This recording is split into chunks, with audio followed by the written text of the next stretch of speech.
sabi nga nila, may research ako nabasa, ang daw election daw ang largest na wealth distribution na na system in the Philippines. Ayan. Kuhanin nyo ang Kuhanin pera, yung pera. iboto nyo tama ang gusto ninyo. Ayun. O, yan magaganda namang sinasabi namin. Una, magparehistro kayo mga putanginan nyo kayo. Pangalawa, pag na-registered kayo, kunin nyo yung mga pera na ibibigay sa inyo. Iboto tama. Oh.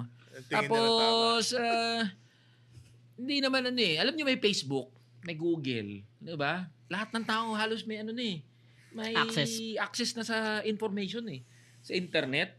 Alam nyo, hindi nyo kailangang umasa sa sasabihin ng iba kung sino iboboto nyo. I-search nyo lang, Google nyo. Tignan nyo, ito bang taong to, Pati ng tao ba? Criminal record. Hindi lang nun.